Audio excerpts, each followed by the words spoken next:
안녕하세요. 저는 여수에 살고 있는 64살의 여성입니다. 동네에서 작은 목욕탕을 30년 넘게 운영하고 있죠. 돈을 많이 벌지 못해도 굶어 죽지 않을 정도로 유지하고 있고 일도 그리 힘들지 않습니다. 오히려 대부분이 무료하고 평온하게 흘러가곤 하죠. 하지만 사실 제 삶은 그리 평탄하진 않았어요. 젊어서도 늙어서도 저를 가장 힘들게 하는 것은 가족이었거든요. 일단 가장 큰 문제는 제 아들 홍준이의 친모였습니다. 홍준이는 제가 딸 혜주를 가졌을 때 남편이 밖에서 다른 여자와 낳은 아들이었어요. 평생 사랑을 만났다며 이혼해달라며 남편과 내연녀 둘이서 몇 년을 시위를 했고 당시 저는 죽기 살기로 버텼습니다. 그러다 저희 딸 혜주가 8살, 홍준이가 9살에 결국 이혼을 해줬고요. 근데 이혼하고 2년이 채 지나지 않아 남편이 차에 치여 죽었던 겁니다. 그때 홍준이의 친모는 남편 산소에 풀이 자라기도 전에 아들을 저희 집에 버리고 도망가 버리더군요. 같이 따라 죽겠다고 빈소에서 제 머리채를 잡고 난리를 피우더니 그 사이 딴 놈이랑 눈이 맞았다고 들었습니다. 그런데 그 여자가 다 늙어서 제 앞에 나타났던 거죠. 저는 처음에 알아보지 못해서 물었습니다. 누구라고요? 나 홍준이 엄마 김장미 기억 안 나? 그쪽이 홍준이 엄마라고요? 아, 그 장미다방? 저는 기억을 더듬어서 겨우 얼굴을 떠올렸지만 도저히 그 얼굴로 보이지 않았어요. 어디서 성형을 했는지 얼굴이 몰라볼 정도였죠. 물론 좋게 변한 게 아니라 얼굴이 전반적으로 촌농처럼 흘러내린 상태였던 겁니다. 헌데 제가 다방 소리를 꺼내자 삿대질을 하며 소리를 쳤죠. 야, 시대가 바뀌었어. 어디서 다방이래? 커피숍이거든? 하여튼 여전히 저급하네. 그러니 그 팔자에 딸년 하나 겨우 낳고 서방까지 잡수셨겠지. 누가 누굴 잡아먹어요? 내가 이혼하고 당신이랑 살 때 그렇게 갔으면 그게 당신 잘못이지 어디 내 잘못이에요? 입은 삐뚤어졌어도 말은 바로 하셔야지. 당신 탓이 왜 아니야? 우리가 그렇게 이혼해달라고 노래를 불렀을 때도 독하게 버틴 게 누군데? 딸년 앞세워서 죽어도 안 나가겠다고 발악한 게 너야. 결국 시댁에서 있는 돈 없는 돈 다 털어주니 그제서야 갈라선 주제 뭐 어쩌고 어째? 독종 내가 살다 너 같은 독종을 본 적이 없어. 너만 아니었어도 내 남편 허무하게 안 죽었어 알아? 너한테 돈 빼앗기고 어떻게든 살아보겠다고 싸돌아다니다가 뒤진 게 너 때문이잖아. 그 여자 말이 틀린 건 없었습니다. 하지만 좀 더 정확히 말하면 저희 부모님의 유산, 생전 남편이 사업한다고 말아먹은 제 돈을 달라고 이혼을 안 했던 거였죠. 시댁에서도 돈을 돌려주기 싫어서 남편을 설득했고 그것 때문에 이혼이 더 미뤄진 거였습니다. 그런데 마치 제가 본인들 돈을 다 쓸어간 것처럼 군이 어이가 없더군요. 하지만 저는 말 섞기 싫어 단도직입적으로 물었죠. 네, 내가 남편 죽였다 그런 걸로 칩시다. 도대체 왜 왔어요? 여길 또 어떻게 알고? 그쪽이랑 나랑 더 이상 볼 일도 없는데. 내 아들, 우리 아들 홍준이 때문에 왔어. 망할 잡것, 호랑이도 안 물어갈려나. 너 내 아들한테 무슨 짓 했니? 도대체 어떻게 키웠기에 내 아들이 교도소에 들어가? 저는 고개를 흔들며 되물었습니다. 교도소라니? 그게 무슨 말이에요? 홍준이가 교도소에 있어요? 그래. 내 아들 지금 특수폭행으로 교도소에서 형 살고 있어. 이거 어쩔 거야? 당신 솔직히 말해봐. 배다른 자식이라고 차별해서 키우고 학대한 거 아니야? 이봐요. 당신이 지금 제 앞에서 그런 말할 자격이 있다고 생각해요? 다른 남자랑 눈 맞아서 몸도 안 좋은 어린애를 그것도 한겨울에 달랑 봄옷 입혀서 우리 집 앞에 버리고 간 주제? 시댁 식구들도 고아원 보내라고 하고 애는 아파서 열이 절절 끓고 그 상황에서 난 인간적인 도리를 다했어요. 당신 같은 여자한테 그런 소리 들을 정도로 키우지도 않았고요. 내가 못 봤는데 알게 뭐야? 인간적인 도리로 키웠는지 비인간적으로 키웠는지 내가 보지 못했으면 끝이지.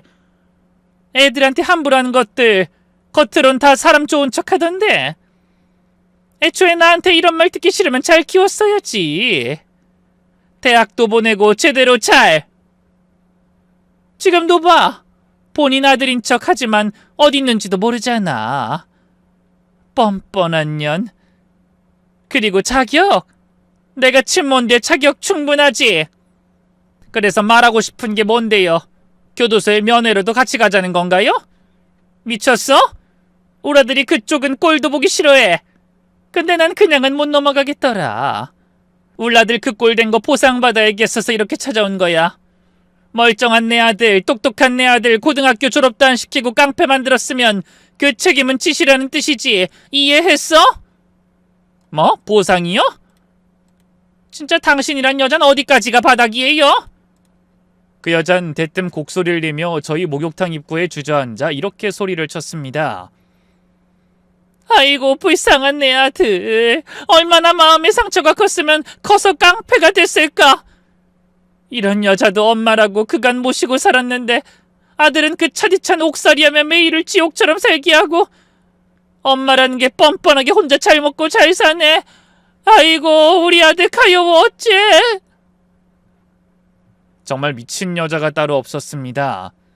그 뒤로는 일주일에 한 번은 찾아와서 돈을 요구하며 저희 목욕탕 입구를 막고 시위를 했죠. 또 하루는 제가 자리를 비웠을 때 손님으로 들어와 목욕탕 물건을 훔쳐가기까지 했던 겁니다. 심지어 목욕탕 화장실 바닥에 대변을 두기까지 했죠. 내부에 감시 카메라가 없어서 증거는 없었지만 전 그 여자가 범인이라고 거의 100% 확신합니다. 그럼에도 저는 그 여자를 신고하지도 함부로 하진 못했어요. 또 몇 번이나 면회를 간다며 영치금 명목으로 돈을 달라고 했을 때도 그냥 내어줬죠. 이유는 단순했습니다. 미우나 고우나 해도 홍준이를 제 아들로 키워온 세월이 10년이 넘었거든요. 한겨울에 얇디얇은 봄옷 하나 달랑 입고 제 집 앞에서 벌벌 떨고 있던 아이였습니다. 앞서 말한 것처럼 시댁에서도 홍준이를 받아주지 않았고요. 더구나 홍준이의 감기가 이미 폐렴까지 진행된 상황이었는데 병원에서 연락을 드렸더니 시어머니는 오히려 저를 탓하기까지 했습니다.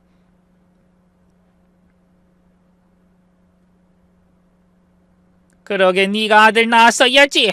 아님 버텼어야지. 10년 가까이 버텼으면 더 있을 수도 있었잖아. 그럼 애초에 이런 일이 생겨? 이거 다 따지고 보면 네 탓이야. 난 애초에 너랑 우리 아들 이혼하는 거 바라지도 않았다. 너도 알잖니? 우리가 너희 부모 유산 돌려주기 싫어서만 그랬겠어? 겸사겸사 그래도 구관이 명관이고 조강지처가 최고니 반대했던 거야. 어머님 이제 와서 그런 말해서 뭐 하겠어요? 일단 홍준이가 아파요. 어머님 손자잖아요. 아니 다 필요 없다. 그 장민지 백합인지 그년 때문에 우리 아들 죽었고 심지어 내 아들 보험금에 남은 재산까지 싹 털렸어. 그런 상황에 그 여자 피가 반쪽이 섞인 걔를 우리가 왜 받아줘야 하니? 난 그딴 거 트럭으로 줘도 더러워서 트럭도 안 가져. 그러니 너 알아서 해. 이 어린아이가 무슨 죄가 있다고 그러세요? 어쨌든 반쪽은 그 사람 피잖아요. 어머님도 아버님도 저한테 대를 이어야 한다고 늘 그런 말씀하셨으면서 이제 와서 모른 척 하시다뇨? 전에는 홍준이 예뻐하셨잖아요. 시끄럽고 우린 손 털었어. 할 만큼 했다고 본다. 양심상 우리가 너한텐 뭐라고 안 할 거야. 그러니까 고아원에 넣어버리든 길가에 버리고 가든 너 알아서 해. 앞으로 연락도 하지 말고. 하나밖에 없는 아들 잃어서 슬픈 것도 힘들어 죽겠는데 가만히 있는 사람 이리저리 들쑤지지 말란 말이야.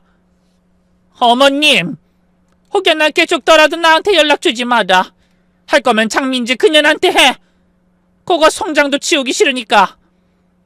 앞으로는 일절 그 문제로 속 시끄럽게 연락하지 마. 솔직히 그땐 짜증이 나긴 했습니다. 결혼하고 10년 내내 집에서 쫓아내지 못해 안달인 남편과 아들 낳은 게 인생 최고의 업적인 내연녀의 합작품이 홍준이었으니까요. 더구나 시어머니도 이혼만 반대했지 제게 이해만 강요하며 홍준이를 싸고 돌았던 사람이었죠. 어린애는 죄가 없다. 네가 예민하게 구는 거다. 남자들 나이 들면 다시 정신 차린다는 식으로 말입니다. 그랬던 인간들이 한순간에 돌변하는 걸 보니 치가 떨리더군요. 마치 파도 위에 부유물처럼 이리 떠밀리고 저리 떠밀리는 홍준이가 너무 가여웠습니다. 그래서 저는 그런 홍준이를 키우기로 결심했던 거고, 그때부터 저는 두 아이를 키워내기 위해서 2배로 노력을 해야 했죠. 문제가 있다면 두 아이는 물과 기름처럼 좀처럼 섞이지 않았다는 겁니다.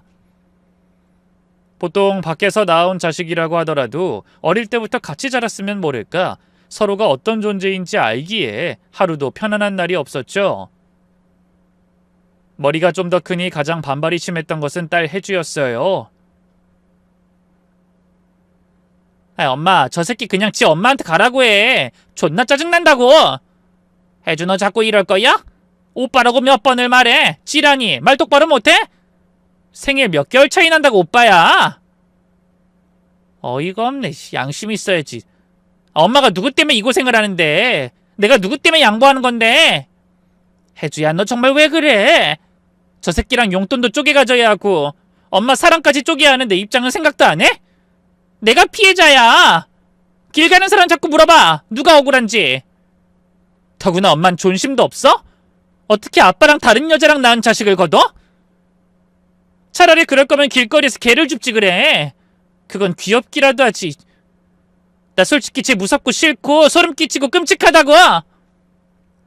혜주야, 그래도 너 어릴 땐 꽤 잘 지냈잖아. 그땐 싫어도 참은 거고. 초등학생 때랑 지금이랑 같아? 이제야 내 의견을 말할 수 있는 나이가 된 거라는 생각은 안 해?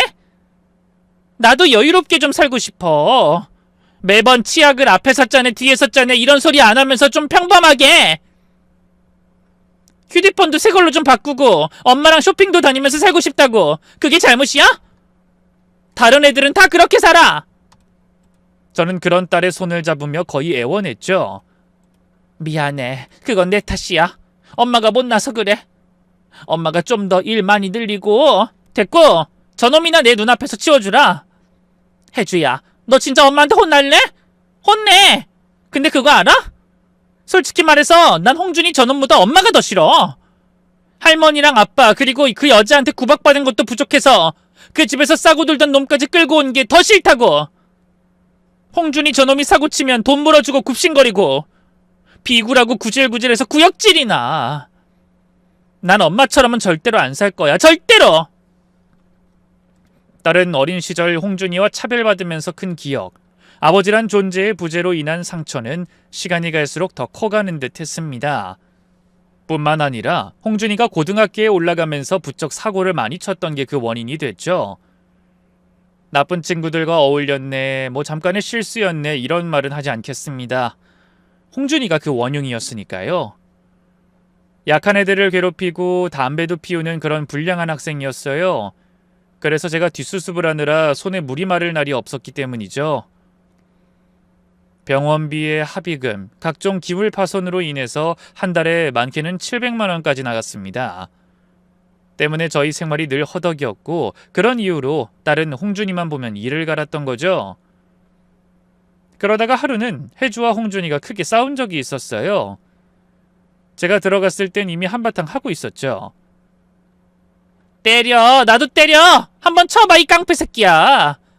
저는 다급히 끼어들어 말렸지만 이미 혜주는 눈이 반쯤 돌아있더군요. 들어보니 혜주가 남자친구를 사귀었는데 그 아이를 심하게 때렸다고 합니다. 홍준이는 억울해했죠. 걔 진짜 질 안 좋은 놈이야. 혜주 너가 몰라서 그러는 거라고. 야, 네가 뭔데 끼어들어? 걔가 질이 안 좋든 말든 너가 무슨 상관인데. 같은 집에 사니까 내가 진짜 네 동생이라고 생각하는 거야? 착각하지 마. 난 너 같은 거 가족이라고 생각도 안 하니까. 오버하지 말라고. 그리고 지금 누구한테 질이 안 좋다 나쁘다고 욕을 해? 너만큼 나쁜 놈이 세상에 있긴 하고? 혜주는 비웃듯이 말하곤 홍준이의 가슴팍을 손가락으로 툭툭 치며 이어 말했습니다. 너 같은 놈은 나중에 양아치 건달 되겠지만 그 아인 뒤로 나자빠져도 아버지 사업 물려받아서 떵떵거리면서 살 인간이야. 넌 아무리 발버둥을 쳐도 다방 여자 아들이지만 걘 아무리 질이 나빠도 부잣집 아들이고 알아먹어?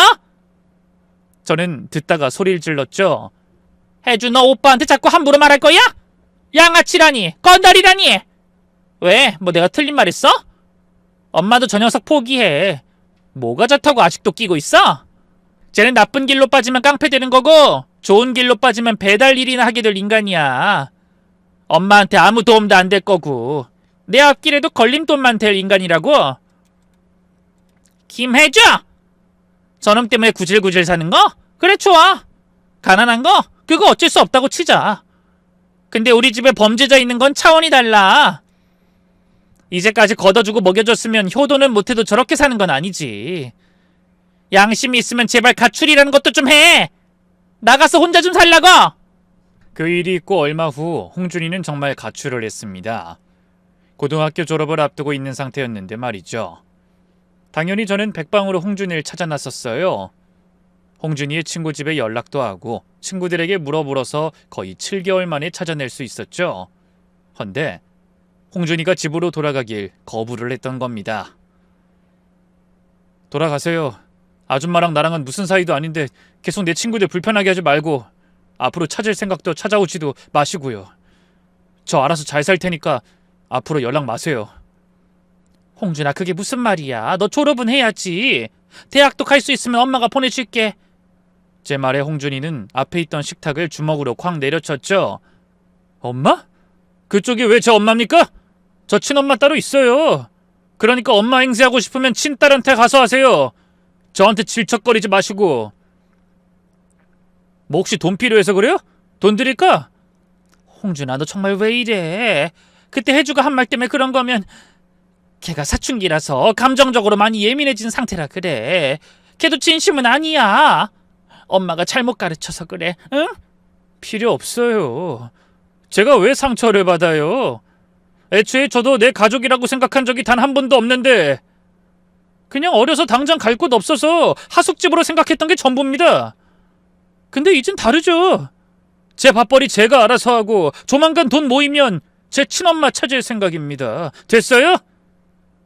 홍준이, 너 그거 진심이야? 정말 이런 곳에서 일을 하겠다고? 저는 홍준이의 손을 잡고 작게 말했어요. 여기 깡패들 일하는 곳 아니니? 너 그냥 하는 소리지? 진심 아니잖아. 당연히 진심이죠. 아줌마도 느꼈을 텐데. 제가 양심이라는 게 있었으면 그쪽 밑에 있으면서 그렇게 사고를 쳤을까요? 10년 가까이 엄마라고 부르지 않은 이유가 뭘까요? 그러게 검은 머리 짐승은 함부로 거두는 게 아니라는 게 영 틀린 말이 아닌 것 같아요. 아셨으면 이만 가세요, 아줌마. 다음에 오면 곱게는 안 보낼 겁니다. 저 여자도 때려요. 그때 처음으로 들었던 감정은 허무함이었습니다. 배신감이나 슬픔과는 전혀 달랐죠. 왜냐하면 저 역시 홍준이를 키우면서 어렴풋이 느끼고 있었거든요. 저에게 보이지 않는 선을 긋고 있다는 걸 말입니다. 처음에는 사춘기가 일찍 와서 반항을 하는 거라고 이해했고 또 아이에게 상처가 있어서 마음을 열지 못한다고 받아들였어요. 하지만 그게 아니었던 겁니다. 애초에 제게 곁을 내어준 적이 한 번도 없었고 늘 친엄마를 그리워했던 거였죠. 그렇게 저는 노력을 해도 안 된다는 걸 인정했던 거고 인정과 동시에 허무함이 밀려온 겁니다. 어떻게든 두 마리 토끼를 잡으려다가 허무하게 둘 다 놓친 마음이랄까? 결국 저는 자식들을 위해서 최선을 다했지만 딸도 아들도 제대로 키워낸 게 아무도 없었던 거죠. 그렇게 시간이 흘렀고 아들은 깜깜무소식에 딸은 저처럼 살지 않겠다는 생각을 공고히 다져갔습니다. 대학 졸업하고 난 뒤에 공기업에 입사한 딸은 제게 연락조차 하지 않았고요. 그러다 목욕탕에 홍준이 친모가 찾아온 걸 알게 되었을 때 딸을 3년 만에 다시 보게 됐죠. 엄마, 나 주인의 엄마한테 이상한 소리 들었어. 홍준이 친모가 왔다는데 그게 맞아? 홍준이가 뭐야, 오빠라고 하라니까. 이미 집 나가서 소식도 끊어졌는데 엄마는 아직도 그 소리야? 나랑 싸우고 싶어서 그래? 내가 엄마 이러니까 연락하기가 싫은 거야. 엄만 억울하지도 않아? 다 키워놓으니까 친엄마한테 간다는 그런 놈이 뭐가 예쁘다고 욕 한 번을 안 해. 어쨌든 됐고 말해. 진짜야? 그래. 홍준이 걔가 특수폭행인가로 교도소에 들어가 있대. 딸은 어이가 없다는 듯 헛웃음을 흘렸죠. 내가 거의 예언자였네? 봐. 그놈 하는 꼴 보라고. 결국 범죄자 됐잖아. 그렇게 깡패짓거리 하고 다니더니 제대로 방향 틀어서 아주 적성 찾으셨나봐. 정말 끝까지 내 인생에 도움이라고는 안 될 인간이네. 근데 설마 엄마 또? 또 뭐? 그놈이랑 다시 연락할 생각 아니지? 그건 아니잖아. 어? 한번 가보긴 하려고. 그래도 내가 키운 아이를 그냥 둘 순 없잖아. 엄마 작작 좀 해. 안 돼. 이번 말은 절대로 허락 못해. 한 번 더 연결되면 엄마가 한 푼씩 모아서 겨우 마련한 목욕탕까지 그놈 손에 쥐어줘야 할 테니까. 그냥 지들끼리 지지고 볶고 살라고 그래. 아니 엄마가 친자식이랑 친모 사이에 끼어서 돈을 뺏겨. 그런 놈들은 안 변해. 나이 들어서 여자나 때리고 애들이나 패는 성질 고약한 인간만 될 거라고. 딸은 가만히 있더니 제 어깨를 흔들며 이렇게 물었어요. 혹시 돈 줬어? 맞지? 그냥 영치금 정도 넣어준 게 전부고. 제발! 영치금이고 사식이고 난 그놈 목구멍에 바나나 우유 하나 들어가는 것도 싫어. 엄마도 제발 정신 좀 차려. 걘 범죄자야. 막말로 엄만 못 죽일 것 같아? 난? 돈에 눈 뒤집혀서 보험금 꿀꺽하고 아들 버린 친엄마 생각하면 어려울 것도 아니지. 그 핏줄이 어디 가겠어? 홍준이 걔 성격을 봐. 그러고도 남을 놈이지. 너 무슨 그런 말을 해. 홍준이가 나쁜 길로 빠진 건 맞지. 그래도 걔 그 정도로 나쁜 애는 아니야. 너 어릴 때부터 그렇게 난리 피우고 때려도 걔가 언제 손 한 번 올린 적 있어? 너한테 맞았으면 맞았지 오히려 때린 건 너야. 기억 안 나? 왜? 뭐 피해자들한테라도 그 말해보지? 호랑이가 발톱 감춘다고 안 위험하다고 할 수 있어? 어쨌든 각설하고 이번엔 찾지 마. 이미 오래 찾아다녔고 설득도 해볼 만큼 해봤고 매번 그 빌어먹을 주소로 반찬 바리바리 싸서 보낸 게 몇 년이야. 엄만 할 만큼 했어. 무엇보다 나 조만간 결혼해. 그래서 더욱 그 인간이랑 엮이기 싫은 거고. 딸의 갑작스러운 발언에 저는 화들짝 놀랐죠. 자주 찾아오진 않았어도 생일이나 명절에 한 번씩 전화통화를 했는데 그때도 결혼 이야기는 없었기 때문이었습니다. 결혼? 나한테 말도 없이 결혼? 너 저번에 만나는 사람 없다고 했잖아. 나한테 일부러 숨긴 거야? 갑자기 결정된 거라서 말 안 한 거니까 확대 해석하지 마. 만난 지 3개월 됐거든. 뭐? 겨우 3개월 만에 결혼을 한다는 거야? 야, 아무리 그래도 일륜지 대사를... 그게 남자 쪽에 돌된 애가 있어. 전처랑 이혼한 지 얼마 되지 않았고 당장 키워줘야 하니까 어쩌다 보니 서두르게 된 거야. 이혼 사유는 아내의 외도래. 뭐 그럼 아무 상관없잖아. 혜주야, 도대체 그게 무슨 말이야? 애까지 있다고? 그런 남자를 왜?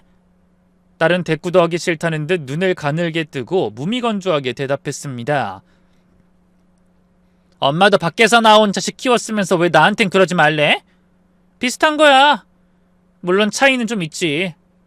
엄마는 다 큰 애를 데리고 와서 키워서 개고생했지만 난 아니라는 거. 날 친엄마로 알고 키우면 그뿐이니까. 무엇보다 그 사람 의사야.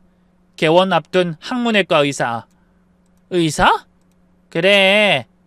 안 그래도 우리 집안 짜치는데 거기에 범죄자까지 추가할 필요 있겠냐는 거야. 목욕탕 집딸인 거 그 집에서 이해해준다고 하지만 범죄자 오빠까지 있는 건 나라도 반대해. 그니까 행여 상견례에서 오빠 어쩌고 그런 말 입도 뻥끗하지 마. 난 외동딸이야. 애초에 거짓말도 아니잖아. 엄마랑 피 한 방울 안 섞인 남인데 상관없고 교도소에 있다면 들킬 일도 없고. 저는 한숨을 짧게 쉬고는 딸에게 물었죠. 애까지 있는 남잔데 그것까지 받아들일 정도로 사랑하는 거니? 그런 거야? 딸은 픽하고 실소를 터뜨렸습니다. 촌스럽게 무슨 사랑? 의사라서 결혼하는 거야. 애까지 있어서 나 같은 애가 그나마 비빌 수 있는 거고. 아님 내 주제에 의사랑 결혼하는 게 가당키나 할 것 같아? 나한텐 더 없는 기회니까 놓치지 않을 생각이야. 사랑하는 사람이 아니란 뜻이니? 꼭 나이 든 사람들이 사랑 타령 오지게 하더라. 정작 본인들은 결혼할 때 얼굴 한두 번 보고 바로 결혼해놓고는. 내가 말했지? 난 엄마처럼은 절대로 안 산다고. 돈 때문에 바람난 남편을 10년이나 견딘 엄마도 싫고 돈 때문에 잘난 손자 버린 할머니도 끔찍했어. 그래서 난 그렇게 살기 싫어서 돈 있는 남자 만나려는 거고. 그래야 버림받아도 덜 비참하지 않겠어? 많은 이야기 속에서 자식이 부모 가슴에 대못을 박는다는 말을 하죠. 하지만 저는 그 대못을 쥐어준 게 부모라는 생각만 들었습니다. 그 여리고 여린 손에 제가 들려준 대못이 고스란히 제 가슴에 박히는 거라고요. 꼭 그게 천벌 같더군요. 그래서 저는 모든 걸 받아들이고 딸이 원하는 걸 해줬습니다. 상견례를 할 때에도 그 집에서 어느 정도의 돈을 요구할 때도 최대한 다 들어줬고요. 하지만 한편으로 사위가 도통 마음에 들진 않았습니다. 물 한 잔도 자기 손으로 따르지 않았고 이거 저거 하면서 명령까지 하는 게 싫었죠. 제 앞에서도 그러는데 둘만 있으면 얼마나 함부로 할까 하는 생각까지 들더군요. 상견례가 끝난 뒤 저는 딸에게 조심스럽게 물었습니다. 정말 결혼 꼭 서둘러야겠어? 아무래도 엄만 좀 걱정이 된다. 이야기 다 끝난 거 아니야? 이제 와서 뭐? 왜? 아니 도대체 뭐가 걱정이 된단 거야? 아니 말투도 좀 그렇고 행동도 너에 대한 배려가 정말 하나도 없는 게 아까도 봐. 직원들이 하면 되는 걸 굳이 너한테 가져오라고 하고 물건도 툭툭 던지고. 그야 그 사람은 그렇게 살았으니까 명령하는 게 당연하다는 생각은 안 해봤어? 평생 공부만 한 사람이야. 그런 사람이 뭘 알겠어? 할 줄 모르니까 나한테 해달라고 하는 거야. 의사랑 결혼을 아무나 하는 줄 알아? 그런 사소한 걸로 지랄하면 의사랑 결혼 못해. 내가 그 사람 조건 보는 것처럼 그 사람도 뭐든 다 해줄 여자를 고른 거야. 그게 다라고. 혜주야, 엄만 이거 아닌 것 같아. 만난 지 얼마 안 됐는데 벌써부터 그러면 내가 알아서 살아. 나 엄마한테 많은 거 안 바라잖아. 그냥 제발 아무것도 하지 말고 있어. 홍준이 그놈도 끌어들이지 말고. 한복 입고 맑게 웃으면서 인형처럼 서 있기만 하라고. 딸을 위해서 뭔가 해주고 싶으면 내가 바라는 건 그거 하나야. 다른 건 신경 끄시라고. 보란듯이 떵떵거리면서 굽신거리지 않고 살아볼 테니까. 열심히 키워놓고도 친엄마가 좋다던 아들이나 엄마처럼 살기 싫다고 사랑 없는 결혼을 하는 딸이나 모두 제 잘못이라는 걸 모르지 않았습니다. 그래서 저는 더는 입을 열어 의견조차 낼 수 없었고 그저 딸이 잘 살기를 마음속으로 빌고 또 빌었죠. 그때는 제가 할 수 있는 최선이었으니까요. 그런데 신혼여행을 다녀온 딸이 인사를 오겠다고 연락이 왔을 때였습니다. 약속 시간은 오후 4시였는데 저녁 8시까지도 아무런 소식이 없었죠. 하필 사위에게도 연락이 닿지 않았고 불길한 마음이 들어 밖으로 나와 서성일 때였습니다. 비가 추적추적 내리는데 좀 떨어진 곳에서 누군가 터덜터덜 걸어오는 게 보였어요. 잘 보이지 않았지만 실루엣만 보고도 제 딸임을 알고 저는 불이 나게 뛰어가 우산을 씌워줬습니다. 이게 무슨 일이야? 박서방은 어쩌고? 너 걸어온 거야? 옷이 이게 다 뭐야? 가까이 보니까 한쪽 구두굽은 떨어져 나가 덜렁거렸고 흰 치마는 진흙이 덕지덕지 붙어 있었어요. 심지어 팔 여기저기 까진 것은 물론이고 눈에는 희미한 멍까지 들어 있었죠. 걷다가 넘어졌어. 큰 소리 내지만 머리 아프니까. 너 솔직히 말해. 맞았어? 맞은 거 맞지? 엄마도 다 알아. 이거 넘어져서 나는 상처 아니야. 엄마 친구가 남편한테 맞은 거 몇 번이나 봐서 안다고. 박서방이 이랬어? 아니라고. 그냥 잠깐 말다툼했고 차에서 내렸는데 하필 비가 와서 넘어진 거야. 엄만 왜 알지도 못하면서 아는 척이야? 그럼 지갑은 어쩌고? 택시는 왜 안 타? 놔두고 왔어. 화가 나서 눈이 돌았는데 그거 챙길 시간이 있어? 휴대폰까지 두고 와서 걷게 된 거고. 됐어. 나 진짜 별일 아니야. 금방 괜찮아져. 빗길에 넘어져서 부딪힌 거야. 정말이야? 그 말 진짜야? 제가 집요하게 물어 짜증이 났는지 딸이 버럭 성질을 냈습니다. 엄만 내가 불행했으면 좋겠어? 남편한테 맞는 그런 여자라고 생각해? 아니라면 아니라고 알아먹지 왜 자꾸 따져? 됐어. 기분 상해서 더는 못 가. 이거 가지고 가. 엄마 주려고 산 거야. 어딜 가? 전 그런 딸을 쫓아가서 택시 타라고 돈을 쥐어줬고 딸이 넘겨준 걸 집에 와서 풀어봤죠. 면세점에서 산 옷이랑 신발이 한가득 들어있더군요. 지갑이고 휴대폰이고 다 두고 내렸으면서 제게 줄 선물만을 챙겼다는 사실에 마음이 아팠고 아무래도 안 되겠다 싶어서 저는 사위가 일하는 곳으로 갔죠. 병원 근처에 커피숍이 있어서 그곳에서 2시간을 기다렸더니 사위가 온 얼굴과 몸짓으로 짜증을 내며 오더군요. 아이, 장모님, 이렇게 막무가내로 오시면 저 몹시 곤란합니다. 가족끼리라도 예의란 게 있으셔야죠. 의사라는 직업이 얼마나 바쁜지 뻔히 아시면서. 미안하네. 근데 그렇게 예의를 아는 사람이 비 오는 날 딸을 차에서 내리게 하나? 제가 따지니 사위는 이죽거리며 말했죠. 한쪽 말만 듣고 그러시는 것 같은데 저도 억울합니다. 뭐 제가 괜히 때렸겠어요? 저는 그 말에 놀라는 동시에 화가 치밀어 사위에게 언성을 높였습니다. 내 딸을 때렸어? 자네 진짜 미친 건가? 맞을만 해서 때렸습니다. 외간 남자랑 하도 붙어있어서 그래서 그랬어요. 결혼한 지 얼마나 됐다고 어디서 양아치 같은 놈이랑 노닥거리는데 가만히 있을 남편이 누가 있어요? 저 배울 만큼 배운 사람이지만 감쌀 걸 감싸세요. 더러운 버릇 좀 고치려고 한 게 잘못입니까? 내 딸이 그럴 리가 없어. 절대로 그럴 아이 아니고. 네, 그럼 뭐 증거라도 보여드려요. 저도 억지 부리는 거 아니거든요. 몇 번이나 남자 바꿔가면서 있는 걸 봤다고요. 그러니 딸 교육 좀 똑바로 시키세요. 그나마 그걸로 참고 살아주는 저한테 고맙다고 하시고요. 아, 앞으로 저희 병원 근처에서 이런 식으로 불러내면 진짜 이혼할 겁니다. 아셨어요? 다신 제 병원 근처에 얼씬도 마세요. 너무나 무력했습니다. 딸을 위해서 화를 내야 할지 아니면 참아야 할지도 모르는 못난 어미였으니까요. 사위를 몰아세우면 딸이 화를 낼까봐 그럴 수 없었고 참자니 제 딸이 불쌍해서 미칠 것 같았습니다. 물론 그런 마음속에 딸이 불륜을 저질렀다는 가정은 결코 없었죠. 결혼을 할 때 돈과 능력을 최우선에 두는 속물이라는 건 부정할 수 없지만 적어도 뒤에서 나쁜 짓을 저지르는 아이는 아니었습니다. 오히려 제 아버지 때문에 불륜에 관해서는 누구보다 끔찍해했던 게 혜주였고요. 그러니 결론은 딱 하나, 박서방이 의처증이 있다는 거였죠. 저는 그 일로 끙끙 앓아두었습니다.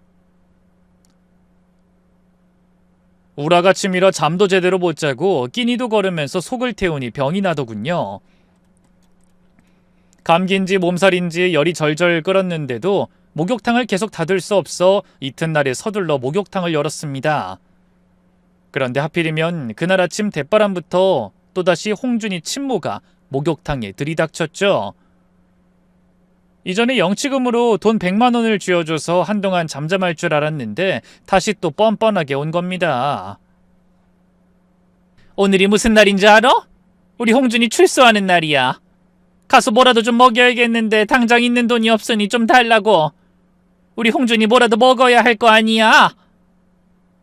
이미 저번 주에 돈 받아갔잖아요. 도대체 언제까지 이럴 거예요?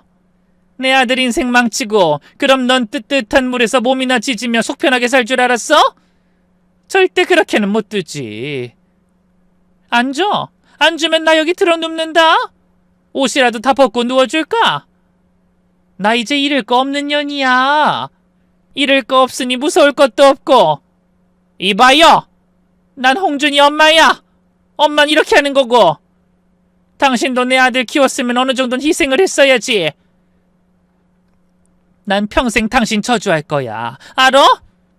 그 여자를 보니 저도 사위 앞에서 그렇게 했어야 했나 헛생각이 들더군요.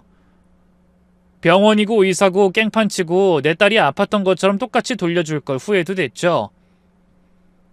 뻔뻔하고 치사스러워도 자식을 위해서는 저렇게도 할 수 있구나 하고 내심 부러웠던 겁니다. 그래서 저는 대충 목욕탕에 있던 돈을 털어 다 쥐어줬죠. 헌데 가만히 생각해보니 아무리 친모가 따로 챙겨준다고 해도 출손날엔 가는 게 좋겠다는 생각이 들더군요.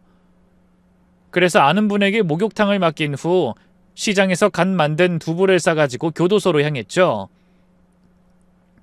혹여나 식을까봐 품에 꼭 안고는 그렇게 아들 홍준이를 기다렸습니다. 그렇게 20분 정도를 기다렸을까 철컹하고 커다란 문이 열리고 한 명씩 빠져나와 기다리던 사람들에게 각각 흩어졌죠. 시간을 잘못 알았나 해서 거기 서 있던 분에게 묻고 있을 때였습니다. 아줌마? 저는 뒤로 돌아섰고 그곳엔 홍준이가 서 있었어요. 세월이 흐른 만큼 많이 바뀌긴 했지만 밤톨 같은 머리와 짙은 눈썹만은 어릴 때와 크게 다르지 않았죠. 홍준아, 이게 얼마만이야? 너 출소한다는 소식 듣고 왔는데 혹시 불편한 건 아니지?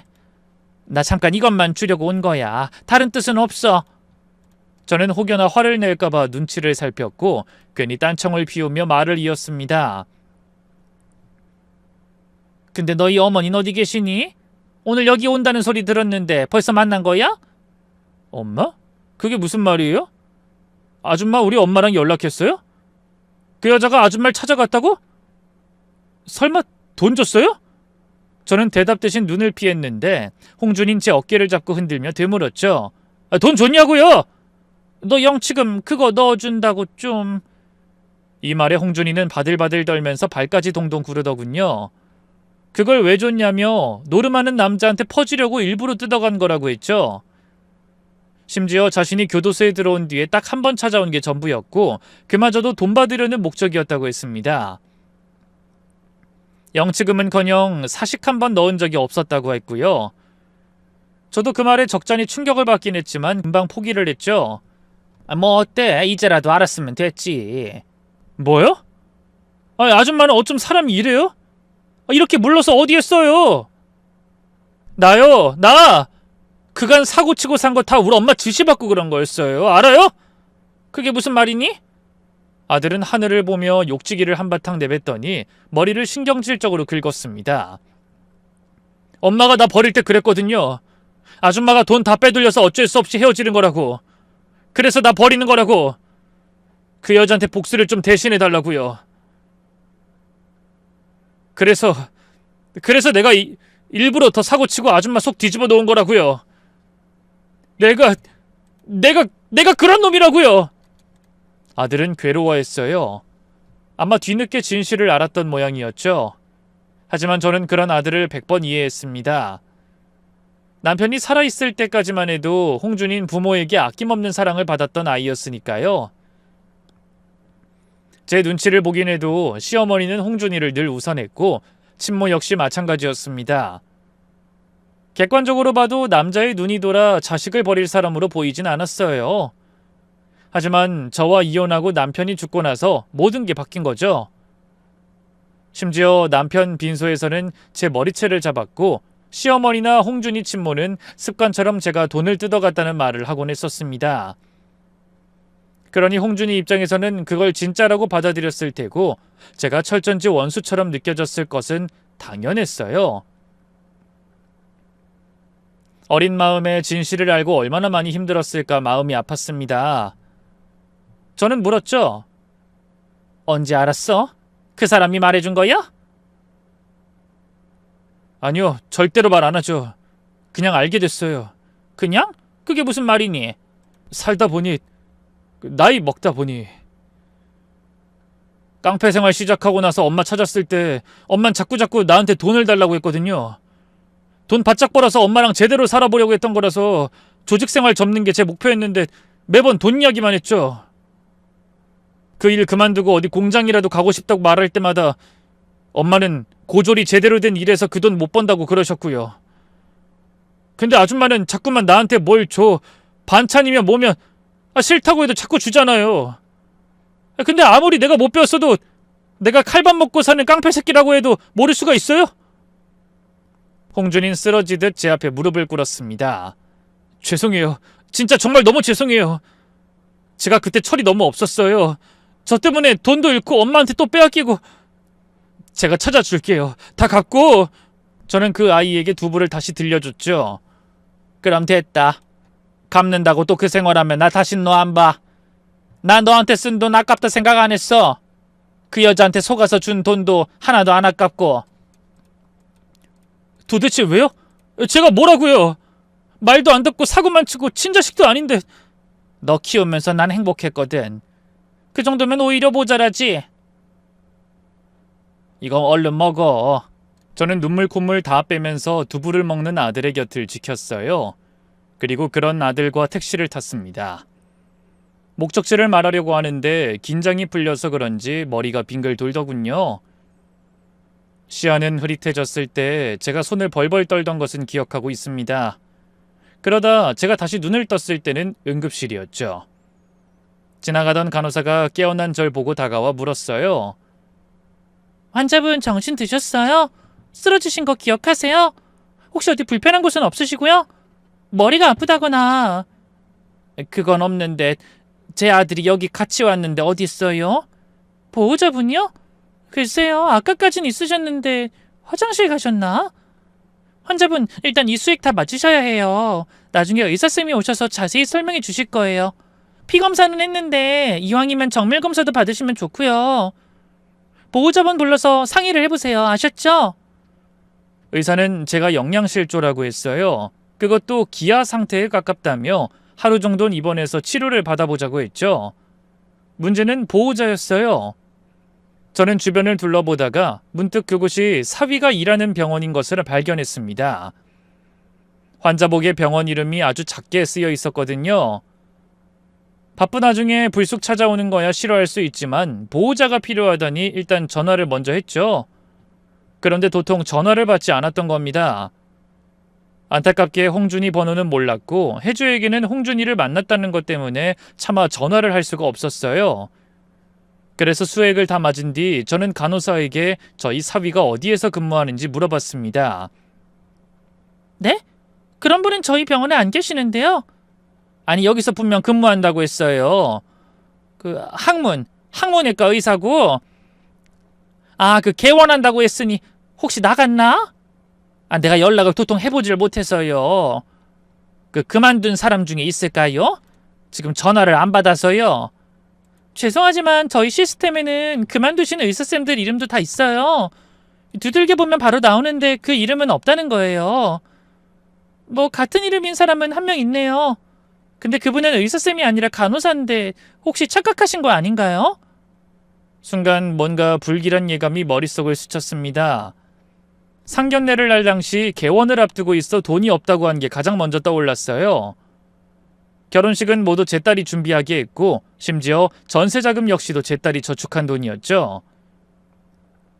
저 역시도 결혼자금에 돈을 보탰지만 사돈은 단 한 푼도 지원해주지 않았다고도 했습니다. 무엇보다 자신의 병원에 오는 건 극도로 싫어했던 게 가장 거슬렸죠. 그래서 저는 그 간호사가 어디에서 근무를 하는지 물어보고 서둘러 걸음을 옮겼습니다. 하지만 간호사들이 앉아있는 데스크에는 없었고 병동을 돌고 있다고 했죠. 급하신 일이면 제가 호출을 따로...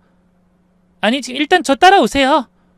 그곳에 있던 친절한 직원 중 한 명이 절 그쪽으로 안내를 해줬고 저는 복도에서 기다렸습니다. 하필 남자들만 있는 단체 병실이었기 때문이었죠.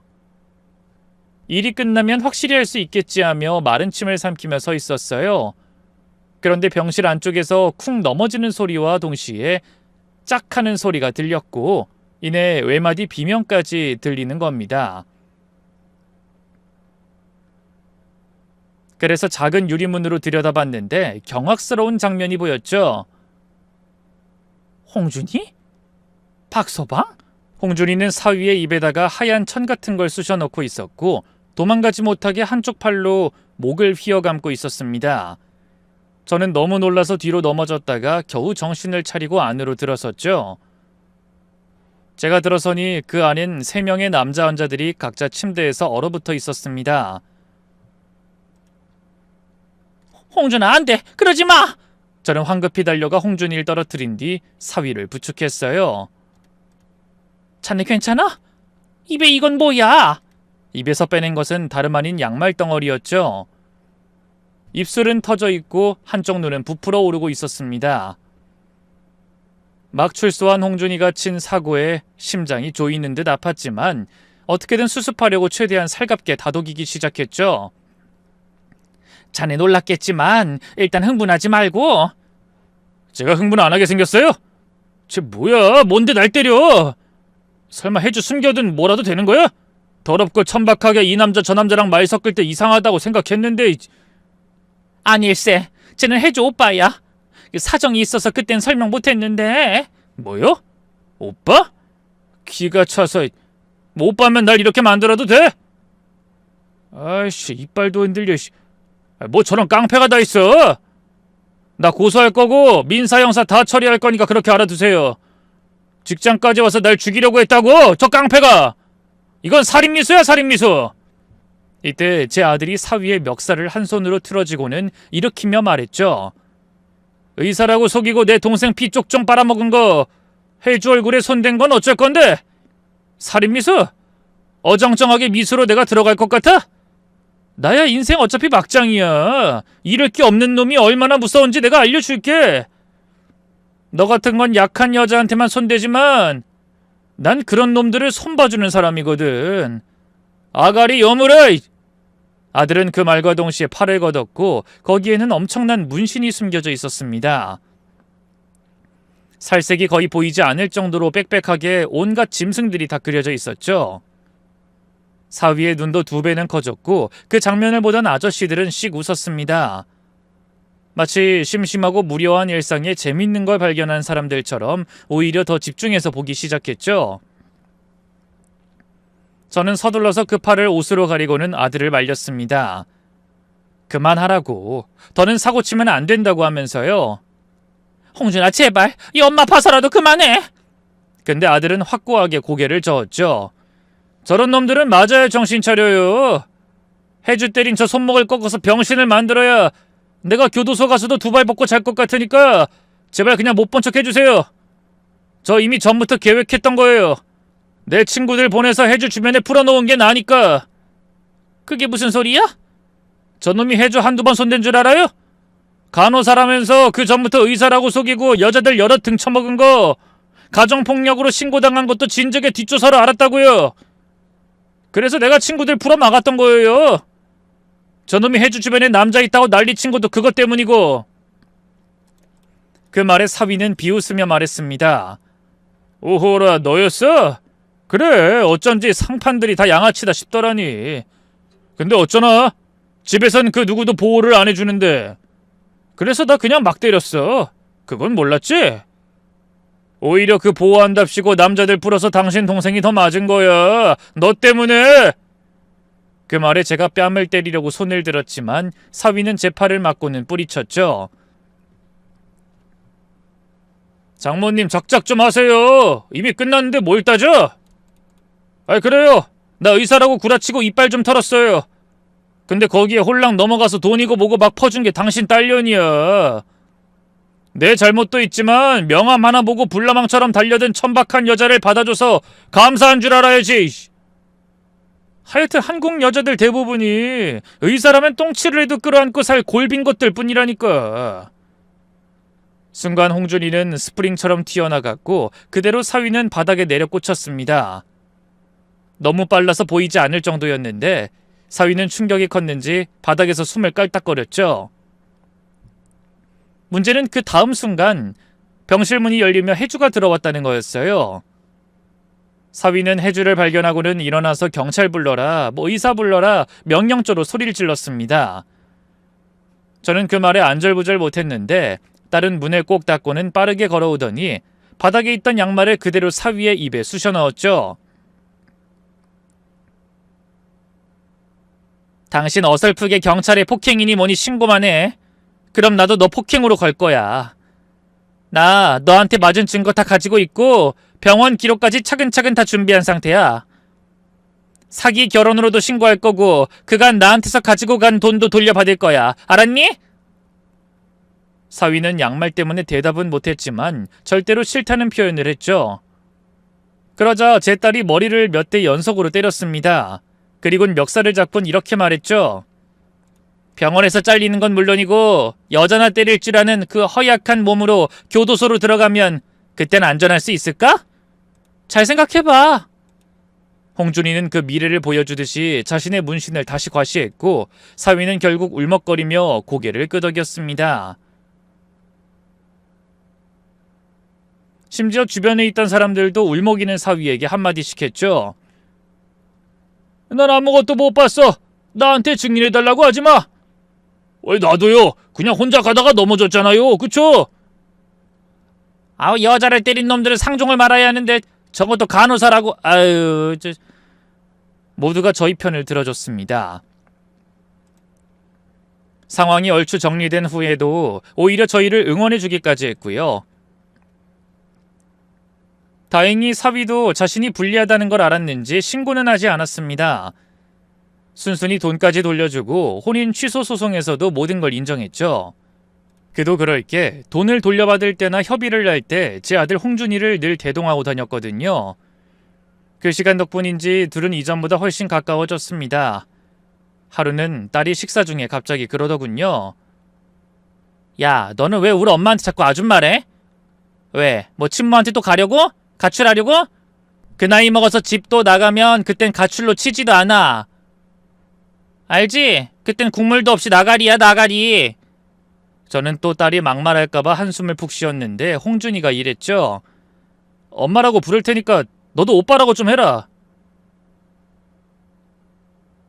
야, 너라고 부르지 말고 오빠 해봐.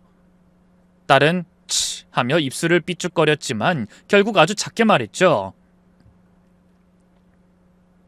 오빠. 됐냐? 동시에 홍준인 제게 엄마라고 했습니다. 그때 저는 얼마나 많이 울었는지 몰라요. 정말이지 온몸으로 울음을 터뜨렸죠. 훗날 가장 행복했던 기억을 꼽으라면 단연 5손가락 안에는 드는 그런 순간이었습니다. 그렇게 시간이 흘러 현재 딸은 무사히 혼인 취소 소송을 했고 아들은 검정고시를 통과해서 학원에서 용접 기술을 배우고 있어요. 또 소식을 하나 전달하자면 사기 결혼을 했던 사위는 또 한 번 그런 짓을 해서 병원에서 아예 퇴출되었다고 합니다. 아들의 친모는 홍준이가 출소한 뒤부터는 겁을 집어먹었는지 저희 목욕탕 근처는 얼씬도 하지 않고요. 다시 제게 무료하고 평온한 일상이 찾아온 겁니다. 하지만 그보다 더 저를 행복하게 만든 건 둘이 굉장히 친해졌다는 거죠. 한 번은 우리끼리 외식을 가는데 보복 운전을 하던 차량에서 덩치 좋은 남자가 저희 차를 가로막고 내리는 겁니다. 딸은 아들의 옆구리를 찌르며 말했죠. 야, 팔 걷어. 문신은 그럴 때 쓰라고 있는 거야. 얼른. 오빠라고 하라니까? 알았어 오빠. 얼른 팔 걷으라고. 호랑이 말고 뱀. 뱀 쪽을 걷어서 보여줘. 결국 아들은 팔을 걷어 올리고 차에서 내렸고 바로 일단락이 되었습니다. 꼬리를 말고 바로 도망치는 꼴이 어찌나 웃기던지 우리는 한참 배를 잡고 웃었네요. 저는 여전히 동네 목욕탕에서 푼돈을 받으며 살고 제 딸도 여전히 박봉의 작은 회사에 다니고 있죠. 올해로 40 넘어가는 전직 깡패에 40 앞두고 사기 결혼당한 딸까지 다른 사람의 이야기처럼 큰 성공도 인생 역전도 없는 흔하디 흔한 제 가족의 이야기지만 전 그렇게 생각합니다. 본인에게 가장 간절했던 게 이뤄지는 게 진짜 성공 아니냐고요. 가족이 모여 웃고 떠들고 함께 식사를 하는 걸로도 저는 충분히 성공했고 행복한 사람인 것 같습니다. 앞으로 저 그리고 저희 아들, 딸과 함께 소소한 행복을 더 찾으며 살아보겠습니다. 제 소소한 이야기를 끝까지 들어주신 분들에게도 감사를 전하며 오늘 하루 모두가 행복의 기준점을 조금만 낮추고 자신이 가진 행복을 찾아보는 그런 시간 되셨으면 좋겠네요. 싱그러운 풀잎에도 아침 새소리에도 미소 짓는 하루 되세요.